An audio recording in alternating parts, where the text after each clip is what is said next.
बिस्मिल्लाहिर्रहमानिर्रहीम। लाखों करोड़ों दुरूदो सलाम मोहम्मद मुस्तफ़ा सल्लल्लाहु अलैहि वसल्लम और आले मोहम्मद पर। मैं हूँ उमर दराज गोंदल। सबसे पहली खबर सुप्रीम कोर्ट से, और सुप्रीम कोर्ट ने इलेक्शन कमीशन ऑफ पाकिस्तान को कहा है कि इमरान खान, असद उमर और फवाद चौधरी के खिलाफ जो तौहीन अदालत का केस है, आप तौहीन अदालत नहीं बल्कि तौहीन इलेक्शन कमीशन का, आप उसके खिलाफ कार्रवाई जारी रखें। उन्होंने कहा जी आपको हाई कोर्ट से बिल्कुल भी नहीं रोका कि आप इमरान खान, असद उमर, फवाद चौधरी के खिलाफ कार्रवाई ना करें। उन्होंने सिर्फ इतना कहा है कि वो हतमी फैसला जो है वो उसके ऊपर जारी ना करें। साथ ही उन्होंने जहां इतनी उनको फ्री हैंड दिया, साथ ही कहा कि जो पाकिस्तान तहरीक इंसाफ के एतराजात हैं उसके मुताबिक उसके ऊपर भी कानून के मुताबिक फैसला करें। यानी एक जानिब इलेक्शन कमीशन ऑफ पाकिस्तान को अदालत का इख्तियार दिया जा रहा है या अदालत का मकाम दिया जा रहा है कि वो जिसके खिलाफ चाहे तौहीन इलेक्शन कमीशन का इख्तियार इस्तेमाल करे। इससे पहले तौहीन अदालत तो सुनते आए हैं, लेकिन तौहीन इलेक्शन कमीशन का एक नया कानून, और ये आप इस्तेमाल तो इमरान खान के खिलाफ कर रहे हैं, लेकिन ये गले सबके पड़ जाएगा और उसके बाद सब चीखें मारना शुरू करेंगे। अब एक खबर ये है, दूसरी जानिब एक और खबर सुनिए। इलेक्शन ना करवाना बड़ा जुर्म है या कोई किसी ओहदेदार के खिलाफ बयान देना बड़ा जुर्म है? जाहिर बात है अवाम को उसके मैंडेट से, उसके हक से महरूम रखना एक ज्यादा बड़ा जुर्म है, लेकिन फिलहाल चूंकि अवाम को अगर हक दिया जाए तो अवाम इमरान खान के हक में फैसला कर देंगे, सो इसलिए इसको रोक भी दिया जाए तो कोई इतनी बड़ी प्रॉब्लम नहीं है। आप जानते हैं कि पाकिस्तान तहरीक इंसाफ के रहनुमा अली नवाज आवान ने इस्लामाबाद हाई कोर्ट के अंदर एक तौहीन अदालत की दरखास्त दायर की थी, जिसमें उन्होंने कहा था कि अदालत का हुक्म था और चीफ इलेक्शन कमिश्नर ने इसके ऊपर अमल नहीं किया, तो इसलिए उनके खिलाफ तौहीन अदालत की कार्रवाई की जाए। हैरान कुन तौर पे अदालत ने गुज़श्ता समात के अंदर उस वक्त अदालत ने अपने फैसले के खिलाफ इंट्रा कोर्ट अपीलें तो मंजूर कर ली, लेकिन जब तौहीन अदालत की बारी आई तो रजिस्ट्रार साहब ने इसके ऊपर एतराज लगा दिया। और एतराज क्या लगाया?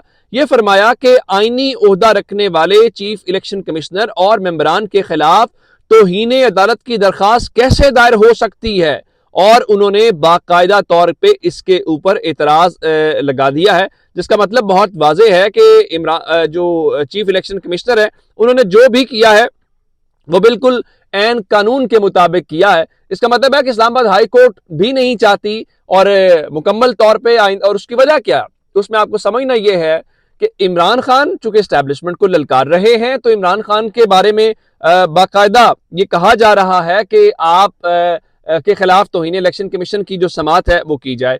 दूसरी जानिब सिकंदर सुल्तान राजा जो चीफ इलेक्शन कमिश्नर हैं, चूंकि वो एस्टैब्लिशमेंट के कहने के ऊपर अपॉइंट हुए हैं, जो इमरान खान ने खुद इतराफ किया हुआ है, उन्हें अपॉइंट किया था, तो इसलिए उनको इस बारे में किसी किस्म की कोई इमरान खान को रिलीफ नहीं दिया जा सकता, लेकिन सिकंदर सुल्तान राजा के खिलाफ कोई कार्रवाई भी नहीं हो सकती। अब अगली बात सुन लीजिए, जब इतना कुछ हो रहा हो तो वो सब कुछ होगा जो ताकतवर चाहते हैं। तो जो तौहीन इलेक्शन कमीशन केस है उसमें इमरान खान, फवाद चौधरी और असद उमर को आखिरी पेशी के लिए आखिरी मौका दे दिया गया है, और यह कहा गया है कि अगली समात पर अगर पेश ना हुए तो वारंट गिरफ्तारी जारी कर देंगे, जिसका मतलब बहुत वाज़ेह है कि इमरान खान को काबू करना है, और काबू करने के लिए किसी भी हवाले से वो चीजें की जाएंगी जिसके ऊपर ये सारा कुछ चलेगा, और ये काम जो है वो अपने पाया तकमील तक पहुंचाया जाएगा। जिसका मतलब है रात को फैसल वावडा आजकल किसकी जबान बोलते हैं आप बहुत अच्छे से जानते हैं।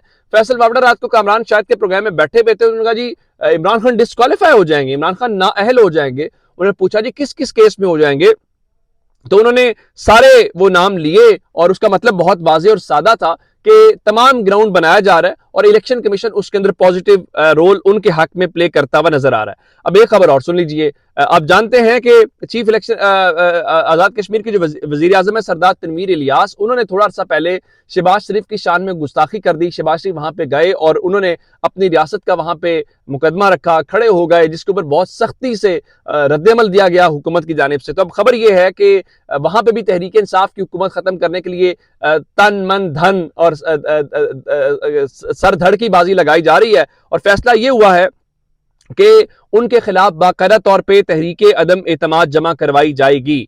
इसलिए क्योंकि तहरीक इंसाफ की हुकूमत तो इस मुल्क में कहीं रहने नहीं देनी। अच्छा, ये इसलिए नहीं रहने देनी कि वो गैर मकबूल हो गए हैं या अवाम उनके खिलाफ हो गए, बल्कि इसलिए चूंकि किसी का फैसला है कि इमरान खान ने ये एस्टैब्लिशमेंट के बारे में जुर्रत और हिम्मत कैसे कर ली बोलने की, और सारा कुछ है।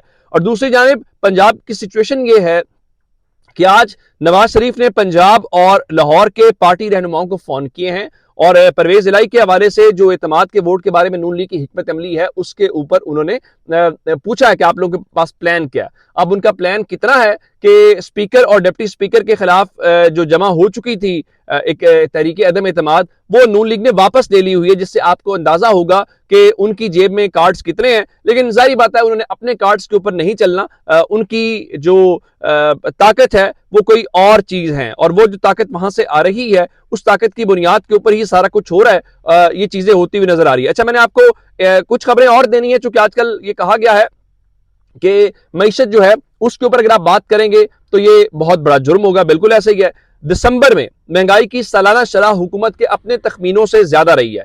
21 سے 23% کا اندازہ تھا، لیکن 24.5% تک پہنچ گئی۔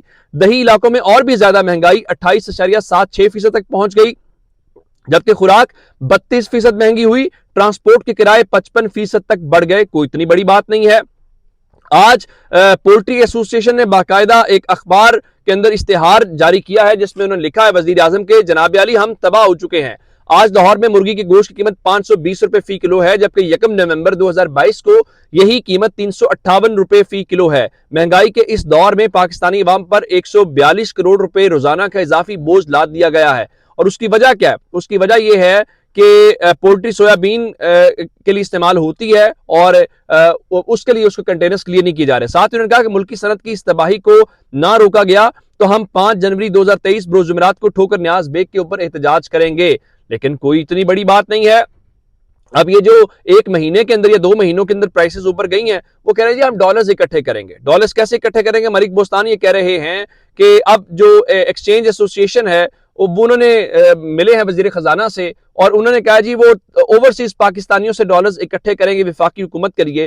وہ اوورسیز پاکستانی ان کو پیسے دیں گے جن کے اوپر آپ نے جن سے ووٹ کا حق واپس لیا، جن کو آپ اس سسٹم میں سٹیک ہولڈر نہیں سمجھتے، وہ اس حکومت کو پیسے دیں گے، اور پھر جنہوں نے اپنی آنکھوں سے دیکھا ہو کہ ملک کے اندر ترقی کرتی معیشت کو آپ نے گرا کے ایک ایسی حکومت جو لائی گئی جو کسی کی خواہش کے مطابق یا کسی کی خواہشات کی تکمیل کے اوپر ہے۔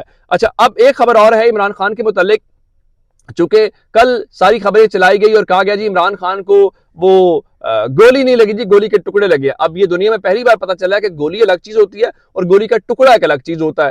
تو اب خبر یہ آئی ہے جو JIT نے انکشاف کیا ہے، اور وہ یہ ہے کہ عمران خان پر حملے میں 3 حملہ آور ملوث تھے، یعنی جو ایک شخص پکڑا گیا نوید، اس کا مطلب یہ ہے کہ وہ نوید صرف حملہ آور نہیں تھا بلکہ اور بھی 2 لوگ تھے۔ اب سوال یہ پیدا ہوتا ہے کہ وہ 2 حملہ آور مزید کہاں پہ تھے، کیونکہ سامنے جو پلازا ہے اس کے اوپر لوگ کہہ رہے ہیں، یہ بہت ساری باتیں ہم نے سنی تھی۔ اس کا مطلب یہ ہے کہ اگر کوئی یہ کہے کہ وہ نوید خود سے آیا، وہ جو رٹی رٹائی سٹیٹمنٹس دے رہا تھا وہ جھوٹ تھی، یہ پورے پلان کے ساتھ، کیونکہ 3 لوگ کوارڈینیٹ کیسے ہوئے، ان کو کون کوارڈینیٹ کر رہا تھا، کس نے ہائر کیا، کس نے ٹارگٹ دیا، یہ ایک بہت امپورٹنٹ سوال ہے، جس کا مطلب ہے کہ عمران خان کی وہ بات بالکل درست اور سچ ثابت ہو رہی ہے کہ دیکھیں یہ ایسے ہی نہیں ہو گیا کہ بندہ اٹھا ہے اور اس نے کہا جی توہین مذہب ہوگی، بلکہ یہ پورے پلان کے ساتھ اور پوری اس چیز کے ساتھ کیا گیا، اور اس کا کوئی نہ کوئی تو ذمہ دار ہوگا۔ ظاہری بات ہے وہ کون ذمہ دار ہے یہ ہمیں معلوم کرنا ہے۔ جاتے جاتے ایک خبر چونکہ میں آپ کو دے رہا ہوں کہ سندھ کے اندر تھوڑا تماشا لگا ہوا ہے حیدرآباد اور کراچی کو لے کے MKM اور پیپلز پارٹی کے دوران، تو الیکشن کمیشن کی آڑ لے کے اب خبر یہ ہے کہ کراچی اور حیدرآباد کے ایڈمنسٹریٹر کی تعیناتی کا حکم خود جو سندھ حکومت نے اپوائنٹ کیے ہوئے تھے ان کو ریموو کرنے کا یا ان کو معطل کرنے کا فیصلہ کیا ہے، اور کہا یہ گیا جی چونکہ الیکشن کمیشن کا فیصلہ ہے تو ہم MKM کو بھی اعتماد میں لیں گے۔ بنیادی طور پہ یہ ان کو ٹھڈا کروایا جا رہا ہے، اور اس طرح کی جو پارٹیاں استعمال ہوتی ہیں ان کے ساتھ یہی ہوتا ہے۔ آپ نے عمران خان کی حکومت گرانے کے لیے استعمال ہوئے، اب بھگتے زرداری صاحب کو سب کو۔ اپنا بہت سارا خیال رکھیے گا، خدا حافظ۔